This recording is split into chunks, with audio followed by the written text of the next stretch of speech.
Welcome to Somewhere Through Time. This channel is dedicated to people who experience past life memories, those who simply cannot forget.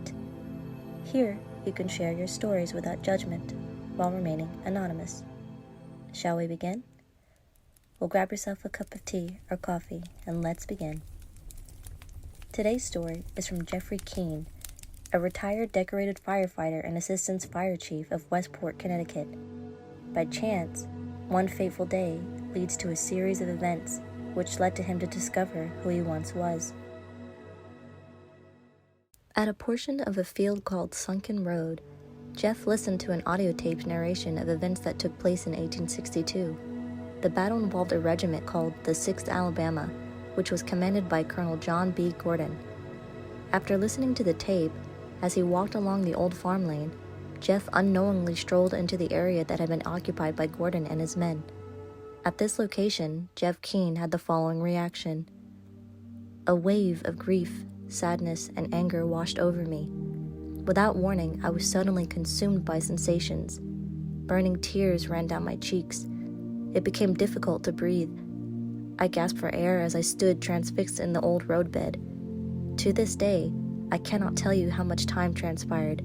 But as these feelings, this emotional overload passed, I found myself exhausted as if I had run a marathon. Crawling up the steep embankment to get out of the road, I turned and I looked back. I was a bit shaken to say the least, and wondered what had just taken place. It was difficult getting back to the car because I felt so weak. Before leaving Sharpsburg, Jeff and Anna visited a gift shop. A magazine, Civil War Quarterly, Special Edition Antietam, caught Jeff's eye and he purchased it, along with a souvenir bullet found in the area. At home, Jeff placed the magazine in a drawer that held the family's phone books, though he did not look at the journal until a year and a half later. In October of 1992, Jeff and Anna attended a Halloween party. A clairvoyant named Barbara had been hired to give readings at the party. When it was Jeff's turn, he asked about his experience at Sunken Road. Barbara told Jeff that he was a soldier then, and that he had been shot full of holes at the battlefield. He then had floated above his body, which was lying, apparently lifeless, on the bloodied ground. Barbara then said, "When you were hovering over your body looking down, you were very angry and yelled, 'No.'" Jeff relates that there was a pause at that moment. Jeff corrected Barbara, for reasons unknown to him, and exclaimed, "Not yet." The next day, Jeff decided it was time to read the souvenir magazine regarding the battle at Antietam that he had purchased in May 1991. Jeff reflected again that it was the first Civil War magazine that he had ever purchased. Jeff opened the journal to a page that had a picture of Sunken Road, the spot where Jeff had experienced this strange flood of emotions. As he scanned the text, he saw a quote, "Not yet." The hair stood up on the back of his neck. Reading on, Jeff learned that "not yet" was an order repeatedly given by Colonel John B. Gordon to the 6th Alabama. Yankee troops were approaching, and the men of the 6th Alabama were anxious to fire. The order to fire by Gordon was not given until the Union troops were less than 100 yards away. Gordon himself was quoted regarding the encounter. A huge volume of musketry spewed out from the sunken road. My rifles flamed and roared in Federal faces like a blinding blaze of lightning. The effect was appalling.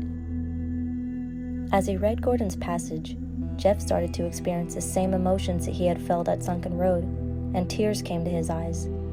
The article then described the wounding of Gordon. John B. Gordon of the 6th Alabama was hit in the left arm, the right shoulder, and twice in the right leg before passing out from loss of blood after receiving a wound in the face.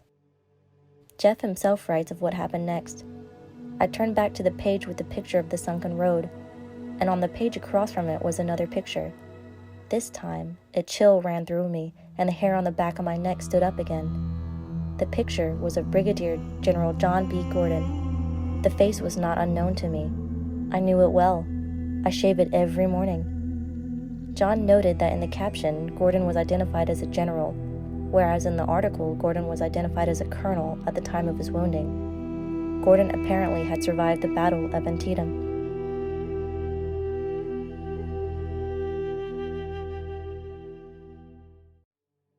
One notable event in Jeffrey Keene's case is that orders written on September 9th resulted in the Civil War conflict in which John B. Gordon was severely wounded and almost died. The symbolic event in contemporary times is Jeffrey Keene's birthday is also September 9th. Another symbolic event involving the date of September 9th occurred on Jeffrey Keene's 30th birthday.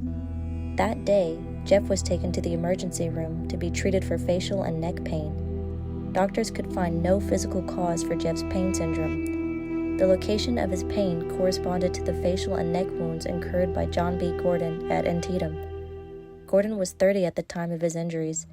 Jeff's facial pain occurred on September 9, 1977, his 30th birthday. This incident appears to represent an anniversary phenomenon related to Gordon's wounding. Keep in mind that Jeff's emergency room visit occurred in 1977, which was 15 years before Jeff became aware of his connection to Gordon.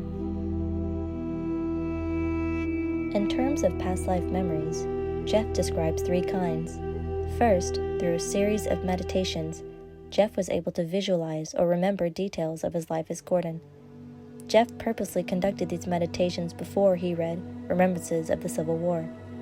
He documented these experiences and later was able to confirm many details for Gordon's book and other sources. A second type of memory involves spontaneously knowing details of Gordon's life without having learned the information from any other source. As an example, Jeff toured a visitor center where artifacts of a Confederate surrender ceremony were housed. Gordon had participated in this specific ceremony. An image depicted the setting of the ceremony, complete with the flag used by Gordon and his fellow Confederate officers in surrendering. Jeff knew that the flag in the display was not the flag actually used in the ceremony. Jeff recognized the correct flag from an assortment displayed with the visitor center. Upon questioning the staff, he verified the flag in the display was indeed from a later era and that Jeff had identified the authentic flag used in the ceremony. A third type of memory Jeff has experienced can be called emotional memory, as described in the incident at Sunken Road, in which Jeff had the intense emotional reaction when revisiting the scene of a past life trauma. Jack London said, "I did not begin when I was born, nor when I was conceived. I have been growing, developing through incalculable myriads of millenniums. All my previous selves have their voices, echoes, promptings in me. Oh, incalculable times again shall I be born."